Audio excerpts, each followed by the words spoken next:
Monsieur le ministre, Mesdames et Messieurs les parlementaires, Mesdames et Messieurs les directeurs administratifs, mes chers confrères, Mesdames et Messieurs. Sur le plan structurel, l'année 2016 a été pour la FNTR une année de changement. Nous avons tout d'abord déménagé notre siège dans des locaux hyper modernes, sur le même plateau que nos amis de TLF.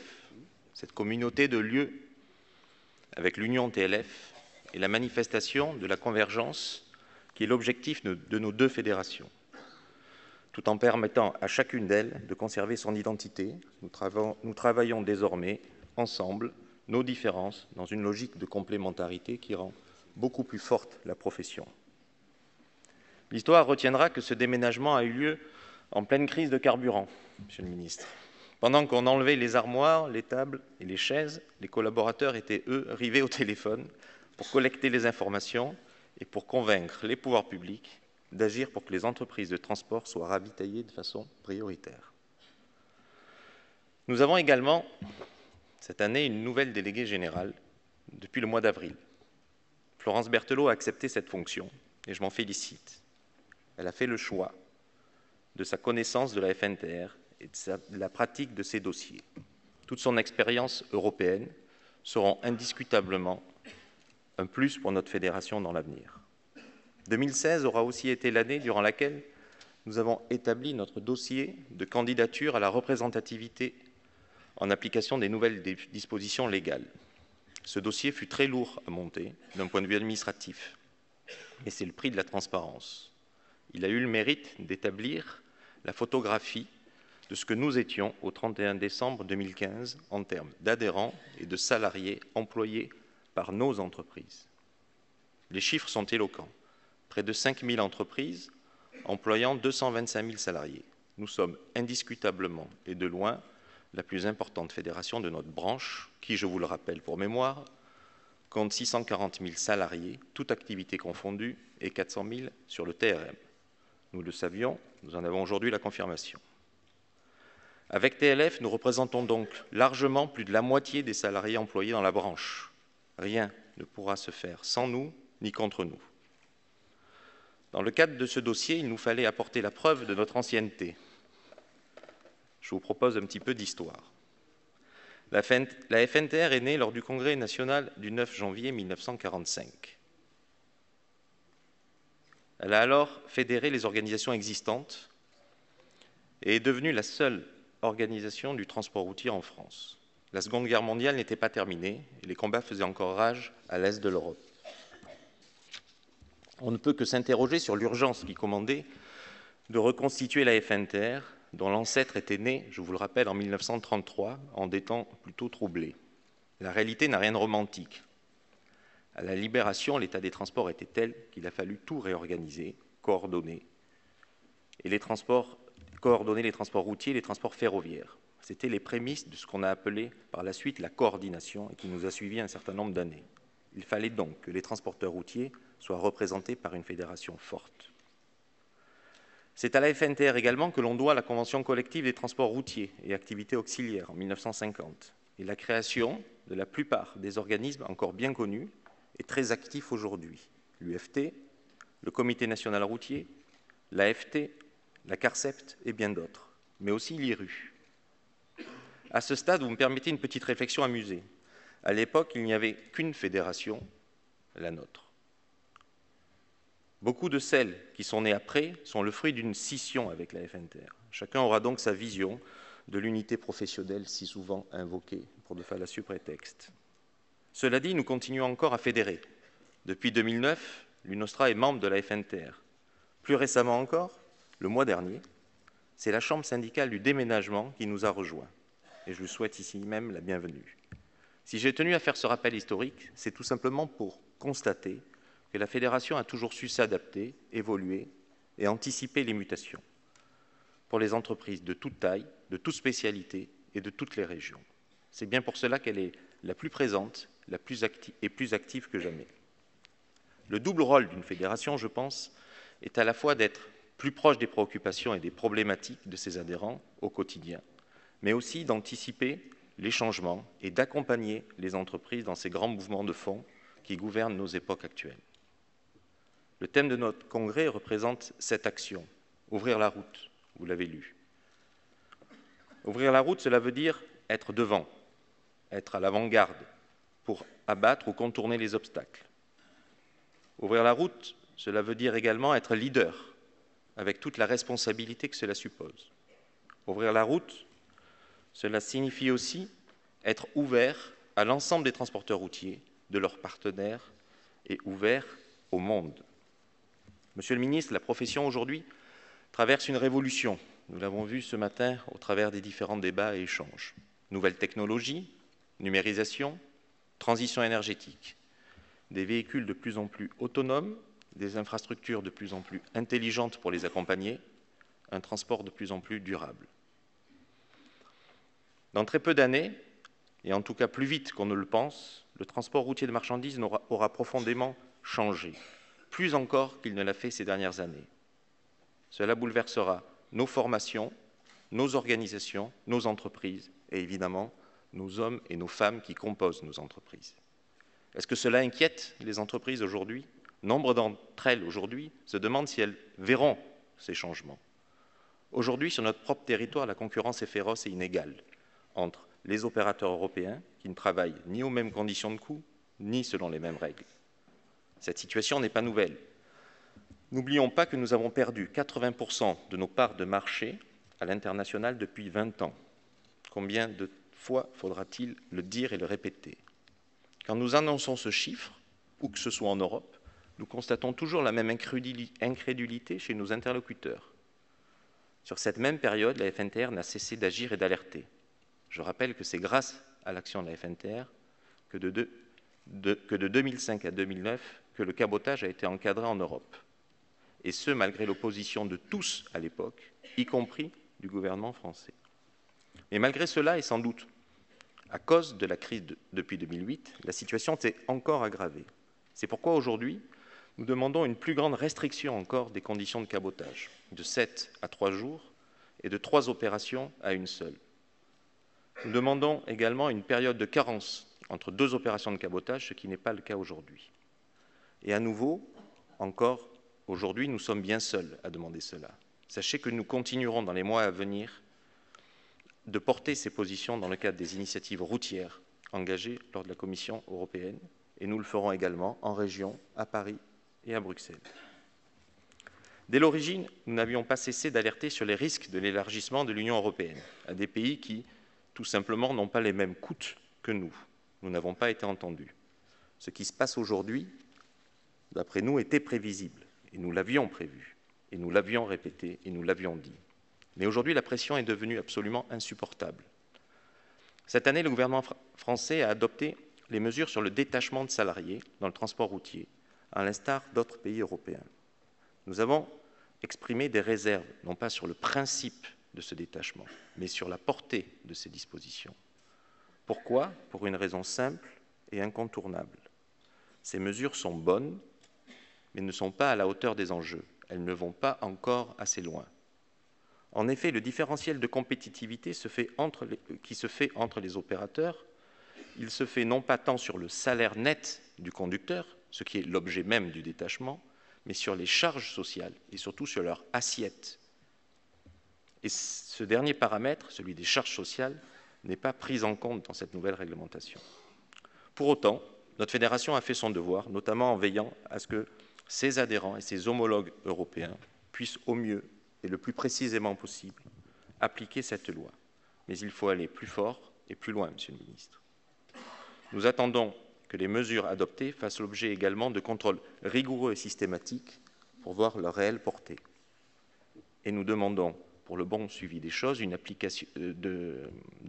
un bilan d'application du détachement des salariés du transport routier sur 2017.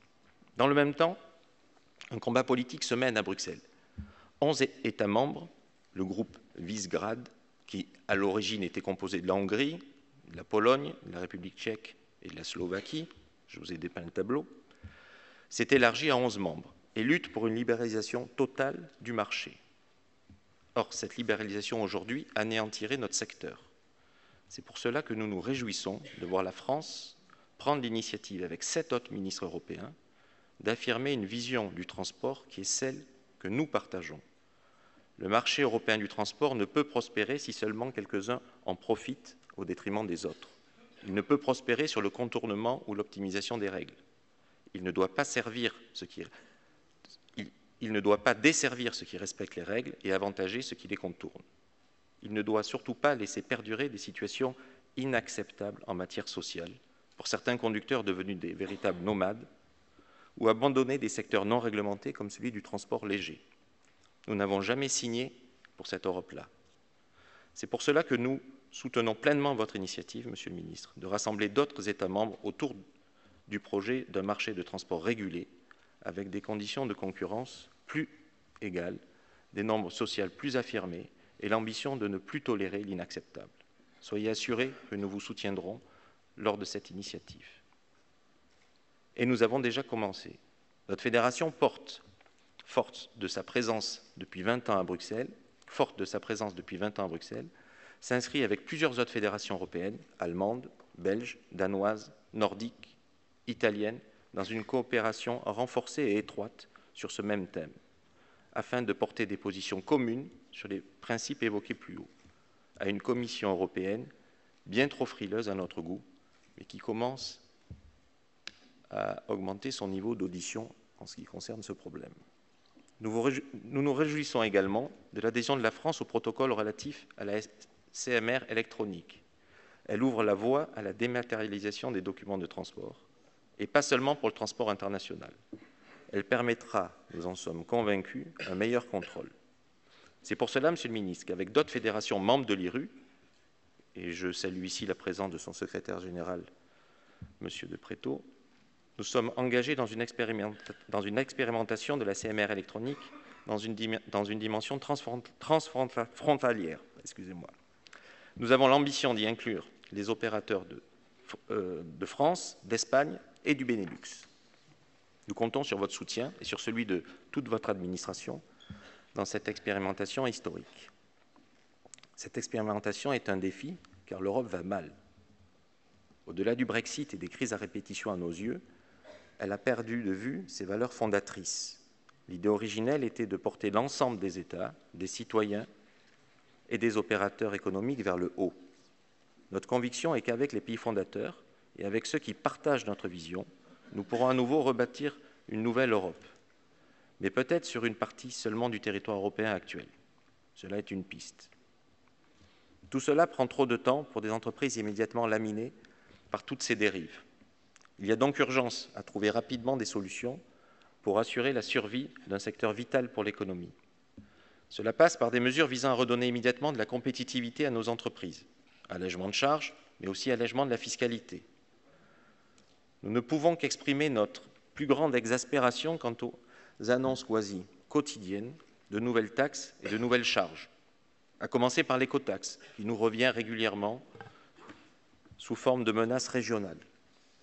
Or, l'écotaxe, nous la payons déjà depuis le 1er janvier 2015 par la majoration de 4 centimes par litre de gasoil que nous avons négocié ensemble, vous vous en souvenez. Et croyez bien que nous saurons le rappeler fermement en temps utile si nécessaire. Il n'est pas question que nous recommencions à ce stade le feuilleton qui a occupé le secteur de 2007 à 2014, feuilleton qui, en plus, a masqué toutes les autres problématiques de notre secteur que nous essayons de rattraper à aujourd'hui. De même, concernant la fiscalité sur le carburant, tant que nous n'avons pas généralisé d'autres solutions que le diesel pour faire avancer nos véhicules, ce carburant doit conserver absolument son caractère utilitaire et donc une fiscalité spécifique pour le secteur. Par ailleurs, des solutions apparaissent, comme le gaz naturel, et nous y avons consacré une large partie des interventions de ce matin. Il est essentiel que ces solutions alternatives ne soient pas étouffées également dans l'œuf par des mesures fiscales qui leur feraient perdre tout intérêt pour les entreprises. Nous payons déjà 5 milliards de contributions au titre des infrastructures, je vous le rappelle. En résumé, Monsieur le Ministre, ce que nous souhaitons dire, c'est que nous ne voulons pas et nous ne pouvons pas payer davantage. Les volumes transportés sont encore inférieurs à ceux que nous transportions en 2009. Les prix de transport sont trop bas par rapport à ce qu'ils devraient être. Et malgré cela, nous restons 2,5 fois plus fiscalisés que le reste de l'économie française.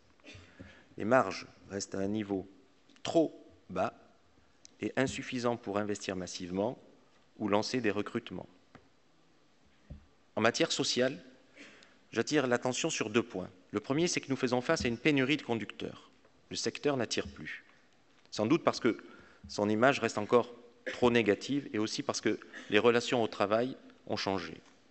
C'est pour cela qu'il est essentiel que les pouvoirs publics sachent aussi parler de nous dans des termes plus positifs que ceux habituellement utilisés. Le transport routier de marchandises emploie 400 000 salariés. Nous sommes l'un des secteurs privés les plus pourvoyeurs d'emplois en France. Notre système de formation professionnelle et de financement est très performant. Ils doivent être préservés et accompagnés. Par ailleurs, nous constatons que les dispositifs, tout aussi originaux que nous avions mis en place il y a quelques années, avec votre aval, en matière de prévoyance, sont menacés. Je pense particulièrement là au congé de fin d'activité, communément appelé CFA.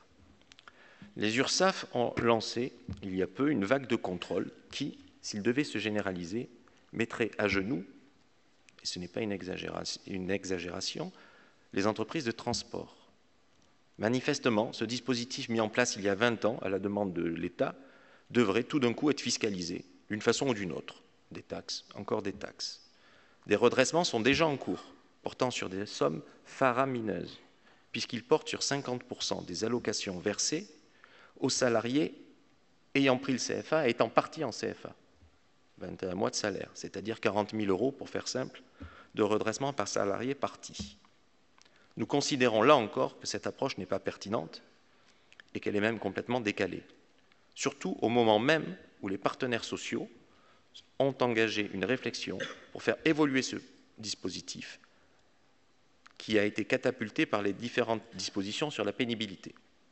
Il nous faut du temps pour laisser aboutir ces discussions. Il nous est toujours possible de faire évoluer nos dispositifs de fin de carrière de manière avantageuse pour nos salariés et nos entreprises, et cela participera à l'attractivité de nos métiers. C'est dans ce contexte que nous avons déposé un amendement au projet de loi sur le financement de la sécurité sociale 2017 au Sénat. Cet amendement a été adopté mardi soir à 21h30 précise, Monsieur le Ministre. Nous souhaitons que sur cet amendement, lorsqu'il reviendra à l'Assemblée nationale, le gouvernement puisse soutenir ce texte. À défaut, nous allons, je vous le promets, vers de sérieux remous dans la profession. Enfin, et pour finir, nous ne sommes pas simplement en période de transition. Nous vivons également une nouvelle révolution industrielle. Et le transport est au cœur de cette révolution, comme il l'est à chaque fois. Nous avons présenté ce matin la revue Oui Demain, consacrée à notre secteur. Lisez-la, je vous en encourage. Elle témoigne du caractère stratégique de notre secteur dans l'économie et dans la société de demain.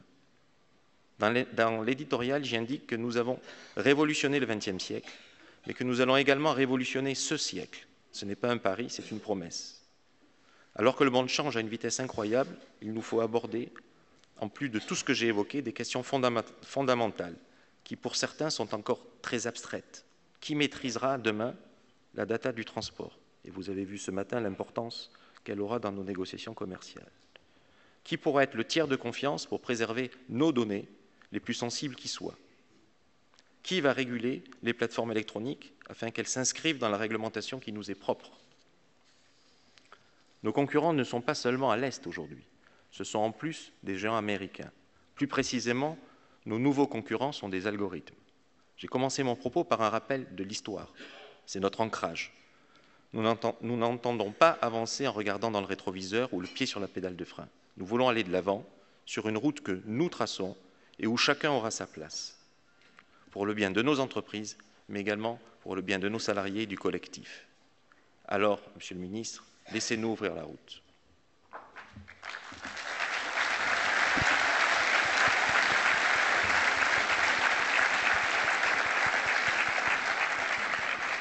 Je voudrais également profiter de ce congrès pour dire quelques mots à propos de quelqu'un qui, dans ses fonctions de délégué général, a su constamment ouvrir notre route. Je parle évidemment de Jean-Paul Deneville. Jean-Paul, tes fonctions à la FNTR prennent fin dans quelques semaines. Je ne peux pas dire que c'est ton dernier congrès, puisque, tu le sais, la FNTR et le congrès te sera toujours ouvert. Je sais également que tu ne voulais pas marquer d'une manière ou d'une autre, ce qui est pourtant bien un moment fort pour nous tous. Il faudrait beaucoup de temps, oui, beaucoup de temps, pour dire tout ce que tu as apporté à la Fédération, dans les grandes victoires de la profession depuis plus de 20 ans, dans les acquis qui sont ceux de la FNTR aujourd'hui, que la FNTR et toi avez donné aux entreprises de transport, tu as joué un rôle majeur et central. Du gasoil utilitaire, j'espère que j'en oublie pas, hein, à la récupération de la TVA sur les péages, de l'action directe en paiement à la répercussion gasoil, c'est à chaque fois une idée, une volonté, une conviction qui a été à l'œuvre. Tes idées, ta volonté, ta conviction et un travail acharné, je peux en témoigner. Tu as donné à la FNTR et à l'ensemble de la profession ton énergie, ta pugnacité, ta force de travail et ton temps sans compter. Tu as, que tu le veuilles ou non, incarné la fédération vis-à-vis du monde institutionnel, des partenaires, des organisations et des organismes autour de nous, de ses amis et aussi et surtout vis-à-vis de ses opposants. Tu as toujours fait face. Peu de personnes auront, je pense, apporté autant à la profession et peu de gens savent qu'au moment où tu as pris tes fonctions en 1993, elle était dans une piètre situation. Tu l'as menée là où elle est aujourd'hui, une fédération saine, forte, fière et représentative. Nous te devons cela et encore bien d'autres choses. Au-delà de ce que peuvent dire de toi ceux qui ne te connaissent pas, il y a ceux qui connaissent ta dimension personnelle et humaine, et j'en fais partie. Ceux que tu défends sont sécurisés et ont confiance, et les autres en général n'ont qu'à bien se tenir. Je ne saurais donc terminer mon propos sans te remercier en mon nom, au nom de la FNTR, pour ton engagement et ton action. Tu prends désormais une autre route. Nul doute que, comme à ton habitude, tu sauras ouvrir d'autres perspectives et d'autres horizons. Alors ce que je souhaite, au-delà de tout te souhaiter, c'est que la route te soit haute, longue, belle. Merci Jean-Paul.